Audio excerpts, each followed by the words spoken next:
Shri Shri Ramakrishna Kathamrita 1884 2রা October দ্বিতীয় পরিচ্ছেদ। আচার্যের কামিনীকাঞ্চন ত্যাগ, তবে লোকশিক্ষার অধিকার, সন্ন্যাসীর কঠিন নিয়ম, ব্রাহ্ম মণিলালকে শিক্ষা। শ্রীরামকৃষ্ণ: যাদের দ্বারা তিনি লোকশিক্ষা দেবেন তাদের সংসার ত্যাগ দরকার, তা না হলে উপদেশ গ্রাহ্য হয় না। শুধু ভিতরে ত্যাগ হলে হবে না, বাহিরে ত্যাগও চাই, তবে লোকশিক্ষা হয়। তা না হলে লোকে মনে করে ইনি যদিও কামিনীকাঞ্চন ত্যাগ করতে বলছেন, ইনি নিজে ভেতরে ভেতরে ওসব ভোগ করেন। একজন কবিরাজ ঔষধ দিয়ে রোগীকে বললে, তুমি আর একদিন এসো, খাওয়া দাওয়ার কথা বলে দিব। সেদিন তার ঘরে অনেকগুলি গুড়ের নাগরি ছিল। রোগীর বাড়ি অনেক দূরে, সে আর একদিন এসে দেখা করলে। কবিরাজ বললে, খাওয়া দাওয়া সাবধানে করবি, গুড় খাওয়া ভালো নয়। রোগী চলে গেলে একজন বৈদ্যকে বললে, ওকে অত কষ্ট দিয়ে আনা কেন, সেই দিন বললেই তো হতো। বৈদ্য হেসে বললে, ওর মানে আছে, সেদিন ঘরে অনেকগুলি গুড়ের নাগরি ছিল, সেদিন যদি বলি রোগীর বিশ্বাস হতো না। সে মনে করতো ওর ঘরে যেকালে এত গুড়ের নাগরি, উনি নিশ্চয় কিছু খান, তাহলে গুড় জিনিসটা এত খারাপ নয়। আজ আমি গুড়ের নাগরি লুকিয়ে ফেলেছি, এখন বিশ্বাস হবে। আদি সমাজের আচার্যকে দেখলাম, শুনলাম নাকি দ্বিতীয় না তৃতীয় পক্ষের বিয়ে করেছে, বড় বড় ছেলে। এই সব আচার্য, এরা যদি বলে ঈশ্বর সত্য আর সব মিথ্যা, কে বিশ্বাস করবে? এদের শিষ্য যা হবে বুঝতেই পারছো। হেগো গুরু তার পেদ শিষ্য। সন্ন্যাসীও যদি মনে করে মনে ত্যাগ করে, বাহিরি কামিনীকাঞ্চন লয়ে থাকে, তার দ্বারা লোকশিক্ষা হয় না। লোকে বলবে লুকিয়ে গুড় খায়।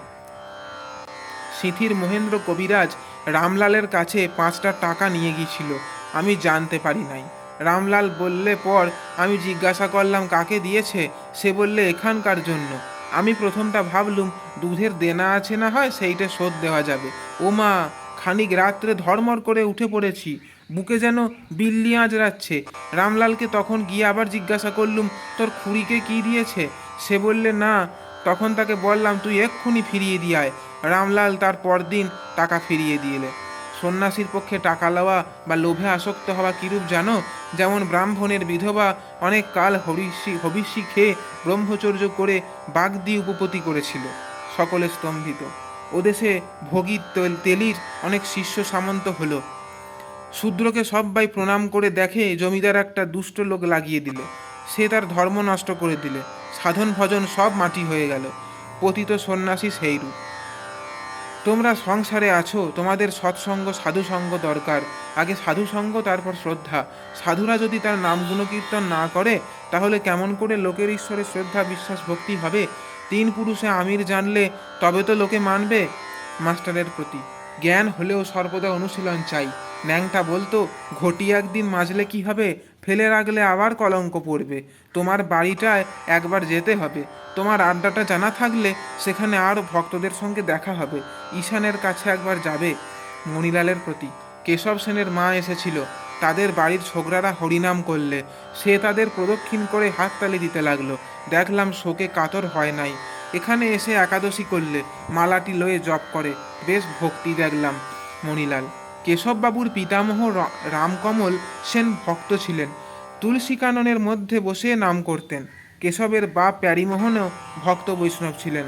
শ্রীরামকৃষ্ণ: বাপ অরূপ না হলে ছেলে অমন ভক্ত হয় না। দেখো না বিজয়ের অবস্থা। বিজয়ের বাপ ভাগবত পড়তে পড়তে ভাবে অজ্ঞান হয়ে যেত।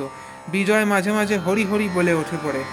আজকাল বিজয় যা সব ঈশ্বরীয় রূপ দর্শন করছে, সব ঠিক ঠিক। সাকার নিরাকারের কথা বিজয় বললে, যেমন বহুরূপীর রং লাল নীল সবুজ হচ্ছে, আবার কোনো রঙই নাই, কখনো সগুণ কখনো নির্গুণ। বিজয় বেশ সরল, খুব উদার সরল না হলে ঈশ্বরকে পাওয়া যায় না। বিজয়কাল অধর সেনের বাড়িতে গিয়েছিল, তা যেন আপনার বাড়ি, সবাই যেন আপনার। বিষয় বুদ্ধি না গেলে উদার সরল হয় না, এই বলিয়া ঠাকুর গান গাহিতেছেন। অমূল্য ধন পাবিরে মন হলে খাঁটি, মাটি পাট করা না হলে হাঁড়ি তৈয়ার হয় না। ভিতরে বালি ঢিল থাকলে হাঁড়ি ফেটে যায়, তাই কুমোর আগে মাটি পাট করে। আর শীতে ময়লা পড়ে থাকলে মুখ দেখা যায় না। চিত্তশুদ্ধি না হলে স্বস্বরূপ দর্শন হয় না। দেখো না, যেখানে অবতার সেখানেই সরল। নন্দঘোষ, দশরথ, বাসুদেব এরা সব সরল। বেদান্তে বলে শুদ্ধ বুদ্ধি না হলে ঈশ্বরকে জানতে ইচ্ছা হয় না। শেষ জন্ম বা অনেক তপস্যা না থাকলে উদার সরল হয় না। জয় ঠাকুরমা স্বামীজি।